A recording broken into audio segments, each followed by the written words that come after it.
நிம்மதியான வாழ்க்கை கிடையாது. ரெண்டாவது இங்க வந்து எல்லாருக்கும் சொல்றதெல்லாம் கதை டூப் விட்டுக்கிட்டு இருக்கானுங்க ஒன்றிய அரசுல உட்காந்துக்கிட்டு. புரியுதா? இன்னைக்கு ஊபி, ராஜஸ்தான் எல்லாமே எந்த பத்திரிகையும் வர்றதில்ல.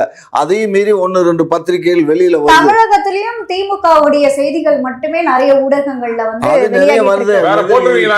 கட்சியிலும் யார் சொன்னா? அதெல்லாம் இங்க பாருங்க.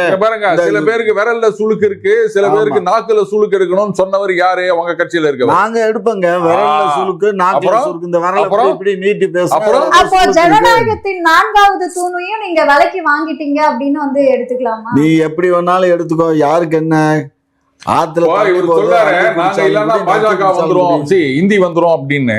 ஆமா ஆமாங்க. இது நேத்து இன்னைக்கு அங்க 1935 இருந்து எங்களை விரட்டிட்டு இருக்கீங்க. நேத்து இன்னைக்கு இல்ல 35. சரி, இப்ப நான் ஒன்னே ஒண்ணு சொல்றேன். முதல் தடவை எம்பி ஆகிறாரு, டைரக்டா அவர் வந்து கேபினெட் மினிஸ்டர் ஆயிட்டாரு அப்படின்னும் போது அவருக்கு ஹிந்தி தெரியும், அதனால அவர் மந்திரி ஆனார். என்னத்துக்கு ஹிந்தி படிச்சீங்க? வெக்கமா இல்ல?